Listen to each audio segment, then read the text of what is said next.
Here in the US, 1 out of every 5 American adults have experienced a mental health issue. I view that is, in my opinion, as a psychologist, we have a responsibility to help remove the stigma of mental health and support employees on campus in need.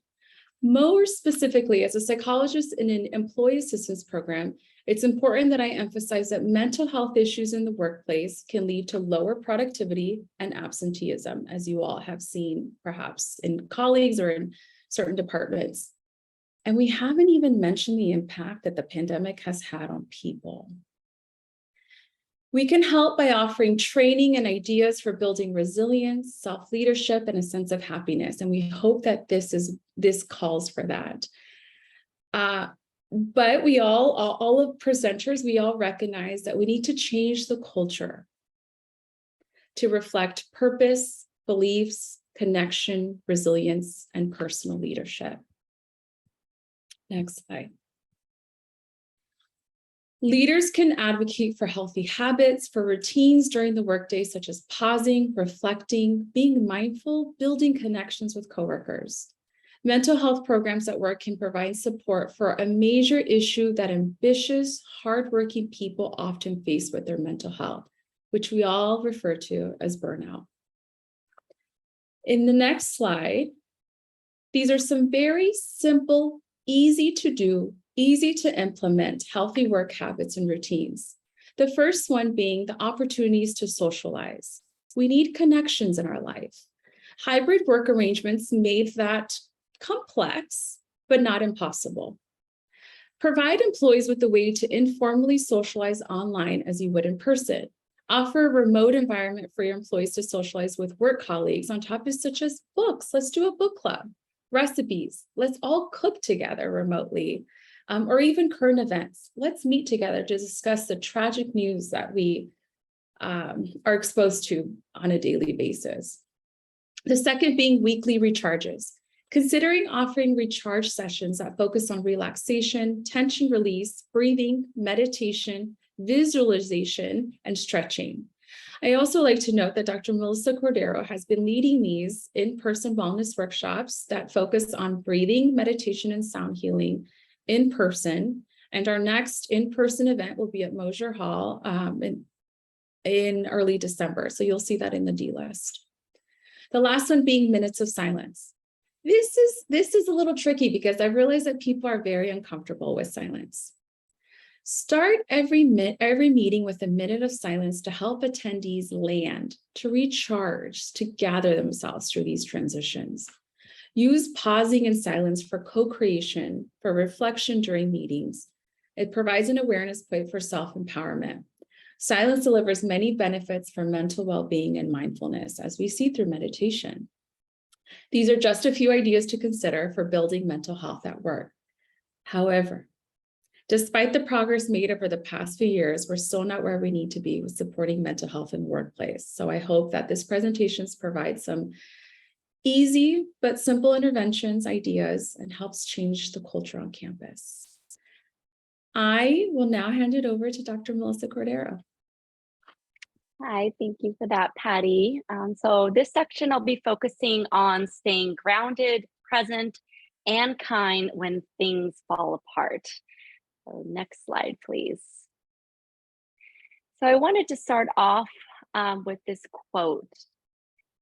You could go on for years, drifting along in your complacency, not wanting to let the world's pain touch you. But when it does, you are primed for transformation. So this quote really speaks about our tendency to want to avoid pain, which makes sense. We have all been in survival mode. Many of us are just trying to keep our heads above water. But if we can slow down for a moment and really listen to what our body is telling us, we can begin to move towards a change that we may be needing. And our willingness and openness to experience suffering can actually bring a stream of compassion for ourselves and others. And the natural response of human empathy is actually kindness, and it's tender, it's also raw, and this can all be a really beautiful experience. So I'm going to be talking a little bit about ways how we can begin to do this. Okay. So paradoxically, in order to go beyond suffering, we must delve more deeply into it. And one way is using the body to work through it. So we may have a pattern of turning away and hiding from suffering, either our own suffering or that of others. But if we can begin to catch ourselves every time we're about to avoid something, and instead ask, what's going on in my body right now? What don't I want to be with? What am I running away from? And what does it feel like to be cut off? So, what we're going to be talking about today are ways to really bring this into light. And we start this by actually, we can go back to the other slide. Sorry. We're going to start this by naming it. And so, by naming it, we actually contain it and we begin to feel these emotions. But if we can feel them with curiosity, then we can actually make them manageable. We can't be anxious and curious at the same time. So if we experience these emotions, but we bring curiosity, it actually softens them quite a bit. And as we feel these emotions, we want to really practice kindness as we experience it, being compassionate for our suffering and what we're experiencing. And remembering that it's part of the human experience to experience this suffering, that we are part of this common humanity. And the most important piece is to remember that this is a constant practice. It's not going to be perfect. We're going to have to constantly bring ourselves back to it. So we're going to practice this today. So you can go ahead, go to the next slide. And we're going to start off by grounding ourselves because it doesn't feel great to just jump into difficult emotions. We have to have some sort of sense of foundation and feel safe enough to do so. So we'll start just in this moment, noticing just where you're sitting, allowing yourself to really arrive and be here. Notice the feet on the floor. Notice your body being supported by the chair or whatever you're sitting on. And now begin to just expand that awareness to the room that you're in. Look to your left, look to your right, and just look for something in your space that helps you feel safe and comforted. This might be a picture of someone, it can be just a color that just brings a sense of calm. You might look out the window at the rain, and maybe that brings a sense of calm. So let's take a moment to do that. And once we feel that sense of calm, notice where it is in your body. How do you know your body is calm? Did your shoulders relax? Did your breath change? So from this place, we're going to begin to work through some of what I've been speaking about, leaning into that discomfort. So let's first think about something that's been difficult in your life. Maybe something at work, maybe at home. And we're going to practice this in the here and now. So make sure you're muted because I want you to say out loud what that is. Maybe it is, I am burnt out.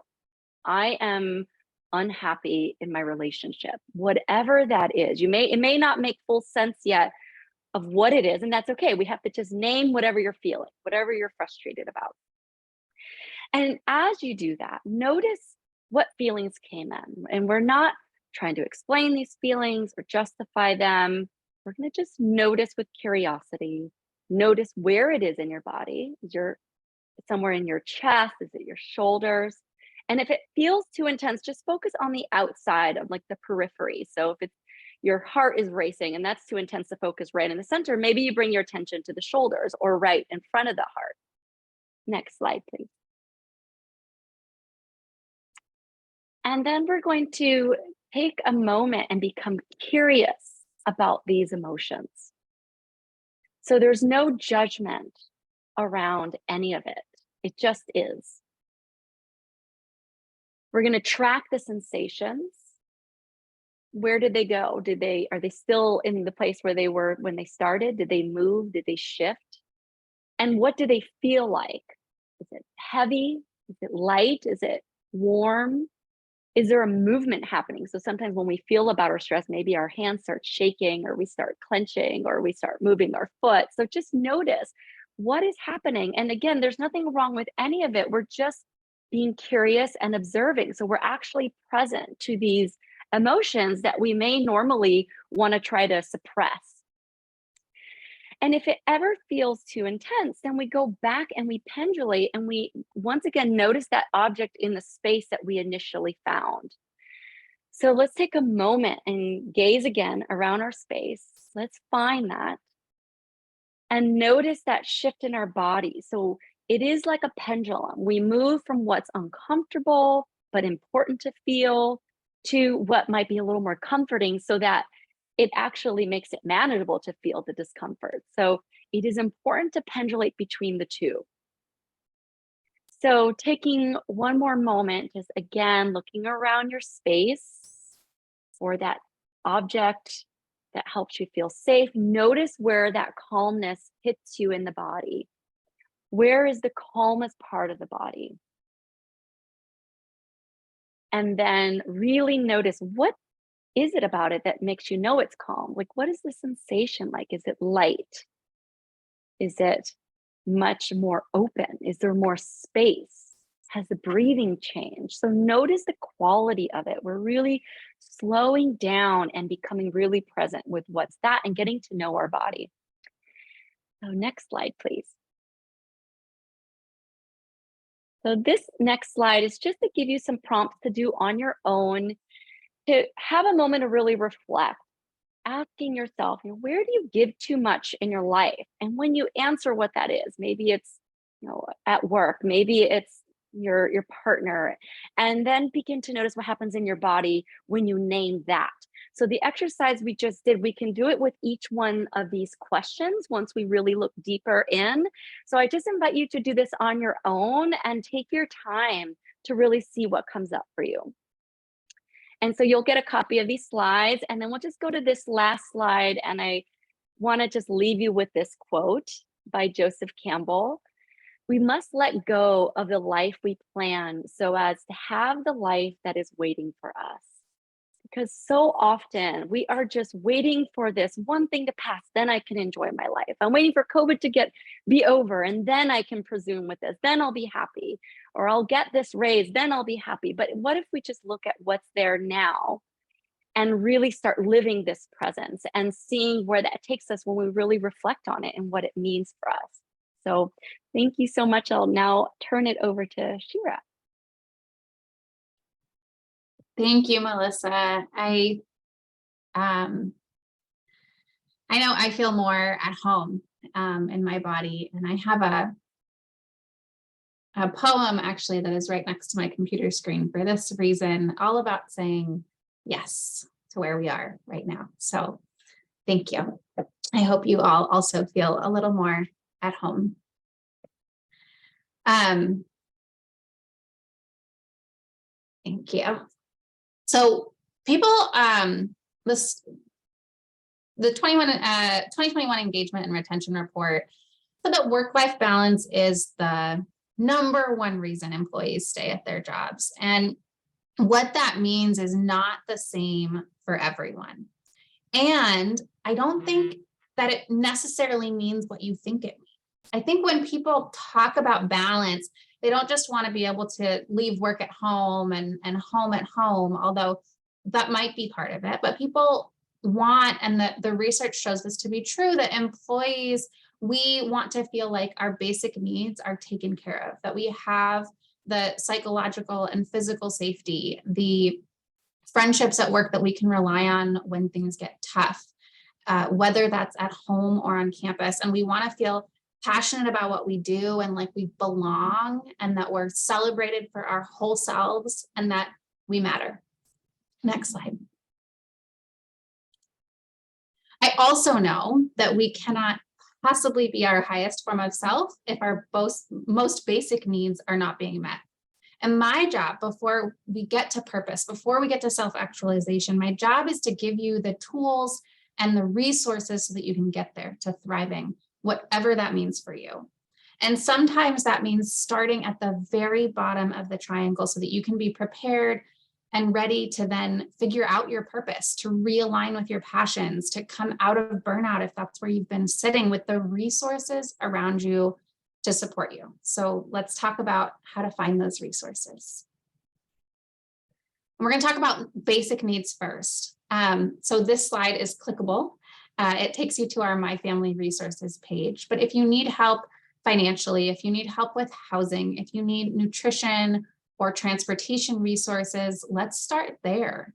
Let's get you to that next level.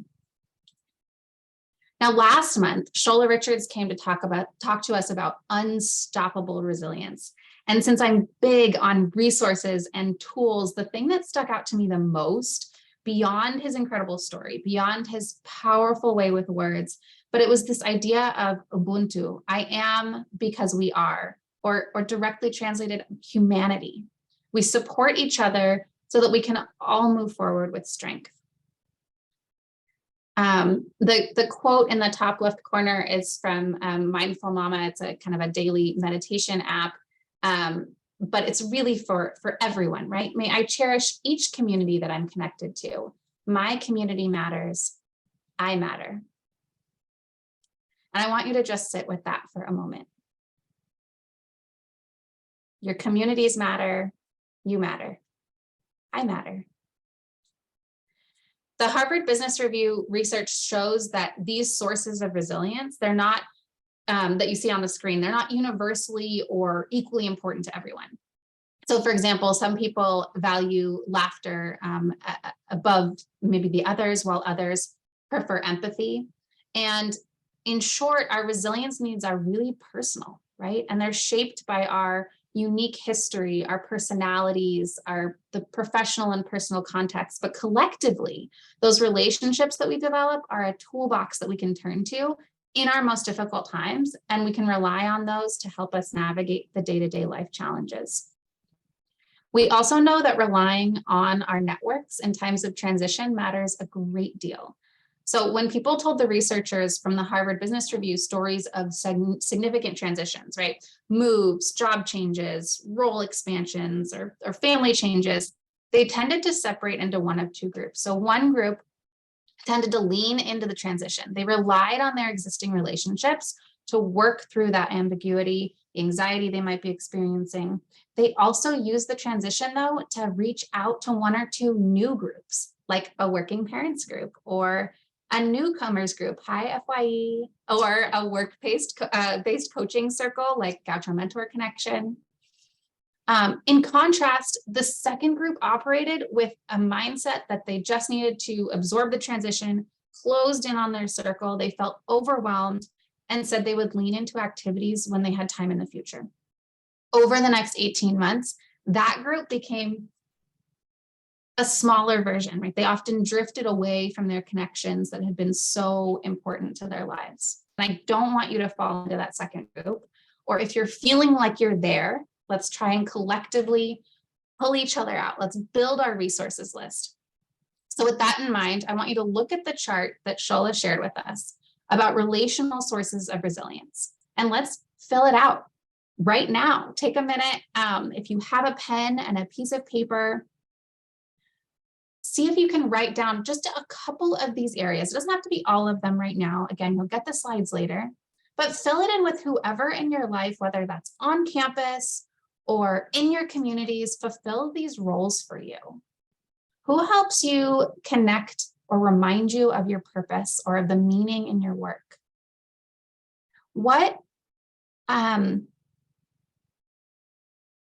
Who helps you with that humor? Who helps you to laugh at the situation a little bit? And are there any missing pieces? Are there any basic needs that either aren't being met or could be better?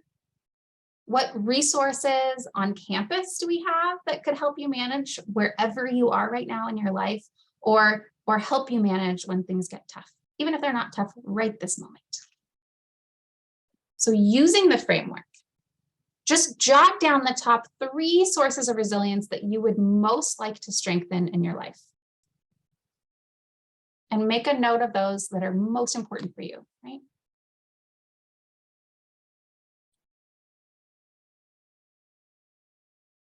I'll give you just a minute.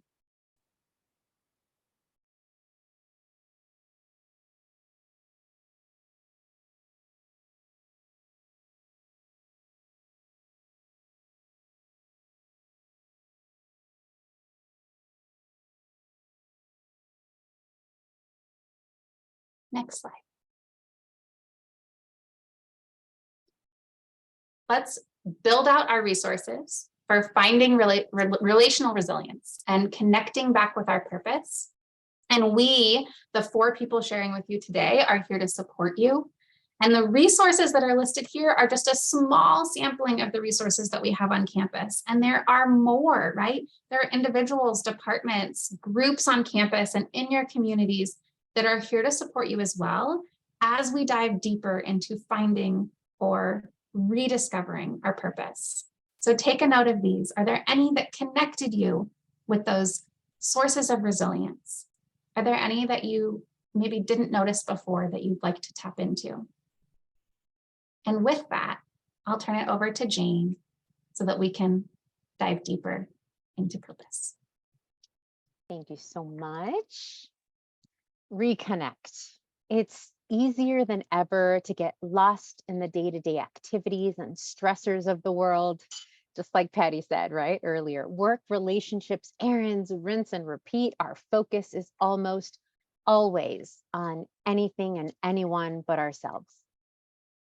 For so many of us, it's a constant effort to please others or to be who we think we have to be in order to get the love and respect and appreciation we are after. But we don't have to settle for less than we can be. In fact, in this moment, we cannot afford to. Living without discovering how to connect with yourself is a losing game, because it's not what we get or how we are perceived that makes us happy. It's who we actually become, how we live our lives, and who we are as a person. Everything physical can be taken away, but no one can take away who you are. Self-connection is not just something we should do right now, it's something we must do. Why? Well, in this period of the great reflection, you might be stuck in an unfulfilling job. You might not feel supported in your relationship, in your friendships. You could even be experiencing anxiety, depression, and burnout. I know I am. And these are all symptoms that are telling you it's time. It's just time to rediscover you. It's the wake-up call you never knew you needed until maybe just now in this moment. Reconnecting with yourself gives you a chance to celebrate your gifts and understand what truly drives you. And it's about time we determine what really drives us, don't you think? So what makes you feel the most alive? Your purpose in life. Discovering your purpose isn't always easy. We get stuck in disempowering patterns that trap us in a cycle of defeat. Hey there, imposter syndrome. I see you. We hold the limiting beliefs about what we can and cannot achieve. And in life, hello, inner critic, we follow a blueprint for happiness that we did not design, allowing society or our families to place expectations on us. That's what we call co-created culture. And sometimes we go after money and power and status without connecting it back to something larger. And that is often how we accidentally fail. There's a passage from Alice in Wonderland. If you don't know where you are going, any road will get you there. And this simple quote illustrates the importance of knowing your desired destination in life and work. Purpose may sound nebulous, I know, but when we witness someone who understands and lives their unique purpose, we clearly see the positive impact. The essence of purpose yields great leaders that live their values and reap the well-being that comes from being true to their purpose while striving to accomplish their goals. Purpose. You might be sitting here today because you find yourself reflecting on your life purpose, and you are not alone. I'm actively doing that too. In fact, 2 out of 3 employees in the US say the pandemic has caused them to reconsider their purpose.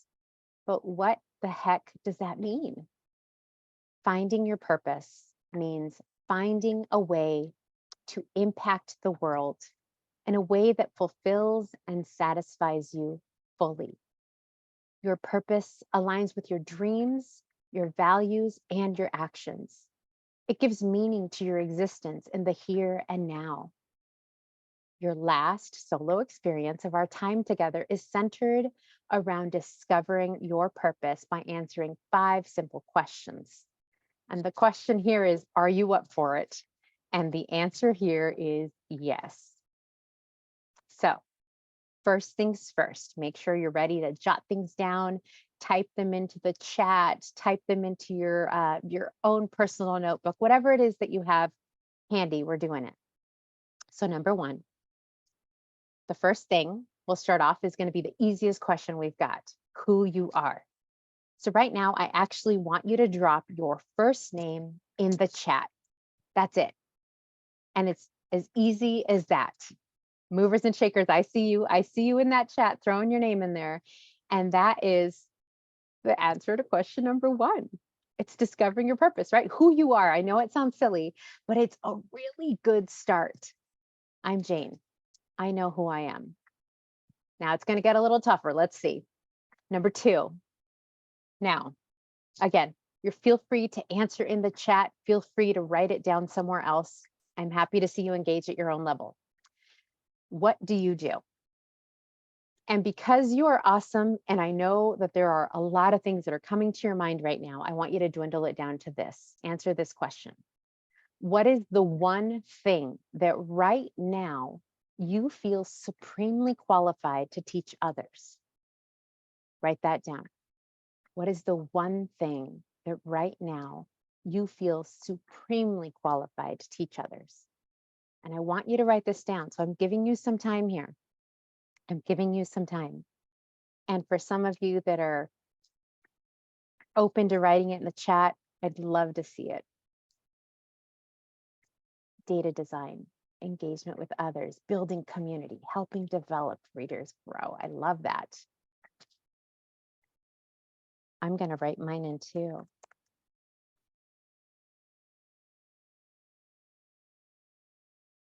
All right. Awesome. Keep them coming. I love it.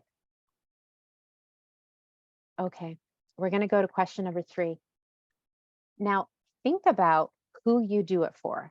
I want you to picture this community in mind. Who are these people that are coming to you because you are supremely qualified to do this one thing? Okay.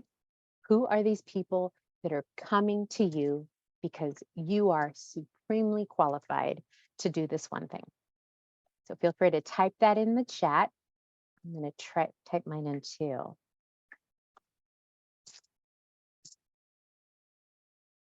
I hope you all know I do all of this for you. Awesome. Your spouse. I love it. Hi, Christina. Employees, my team, grad students, faculty and staff, schools, community. I'm loving all of this. Your team. Yes, Kathy. Mentees, of course. Love it. Feel free to write that down wherever you feel comfortable. I'm going to give it a little bit longer just to make sure you've got time to answer who you're doing this work for. Student. Okay, we're going to go to question number 4. What do all these people want or need? What do all these people want or need? What do they want or need that you have and are supremely qualified, and they have come to you so you can give them this one thing? What do they want or need? Write that down. Again, play in the chat. UC community. I love that, Lisa. Play in the chat, throw it in your own notes, wherever. Guidance and encouragement. Loving it. Yes. Support, to have impact, to feel heard and respected. Absolutely.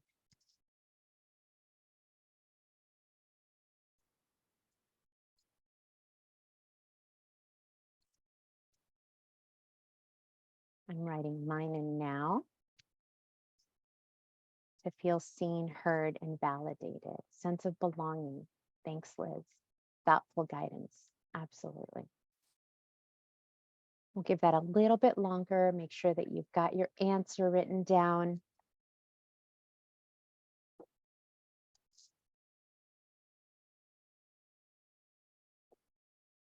And we're going to go to our last question. Now, this in my mind is actually the best question. How? How do they change? How do they change or transform as a result of this one thing that you have given them? Now, go ahead and write that down. What is the one thing, right? How do they change? How do they transform? Those people that are coming to you because you are supremely qualified. What has changed for them?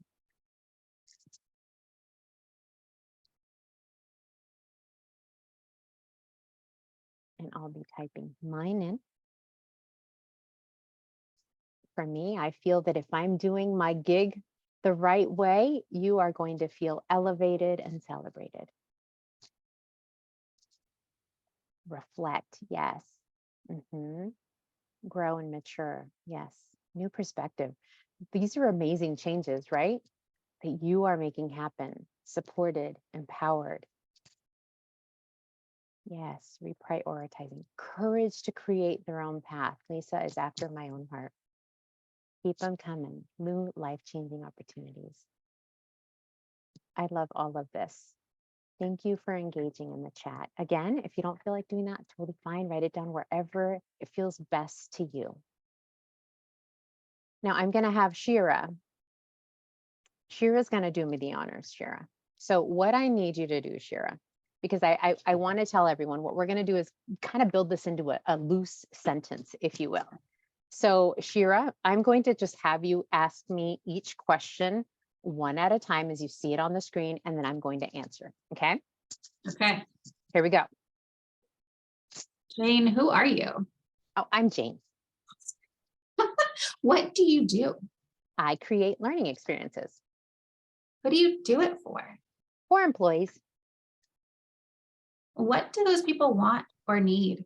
They want to feel seen, heard, and validated. And what do they get out of it? And how have they changed? They are elevated and celebrated. Thank you, Shira. Thank you, Jane. So it really is that easy. Finding your purpose really is that easy. Again, we'll be getting this to you so that you can do this on your own as well. But I want to make sure that you know that this is something that folks don't get to do, right? How often do we get to focus on ourselves and really reinvigorate? And this is helpful. It's time to reflect. So in the chat, I want you to drop one word that tells me how your experience was going through those questions. Just one word, drop it in there. Did anybody have any ahas? Did you realize your purpose is in alignment with who you are, what you want to do, or maybe just the opposite? Did you realize you're not quite aligned right now to your goals?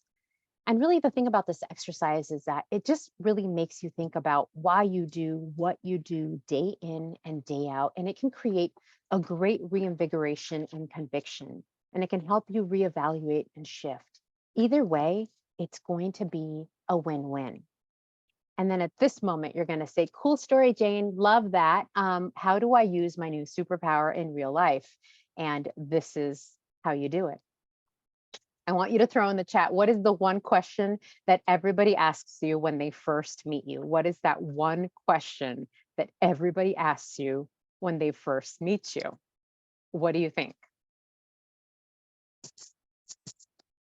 Not your name. Where'd you get those glasses? Yeah, Abby, that's true for you. What do you do? Thank you. Thank you, Natasha. Thank you, Chelsea. Thank you, everybody. Yes, what do you do? And I'm going to say, you're all excited to answer that question, right? You are just like, sign me up. I can't wait to tell you all the things that I do for work. Probably not. For most of us, it's probably a hard pass, right? Some of us have this inner monologue that just fires up. Why are they asking me this? Is it because they want to know if I'm a good networking opportunity for them? Or do they actually genuinely want to know about me? Or is it that other thing? Do they just want to tell me what they do? I don't know, right? There's so many different avenues as to why someone wants to ask. Are they just being kind? it's particularly challenging in this moment when we're between things, when we're feeling vulnerable, or what we do isn't clearly defined, or what you seem to do maybe isn't what you really do, or what you get paid to do isn't exactly how you define yourself. And it's exhausting, right? No wonder we don't want to talk about ourselves. So what I want to challenge you is that the next time somebody asks you, hey, Shira, what do you do? I don't want Shira to tell me her title. I want her to tell me the very last thing she dropped into that chat.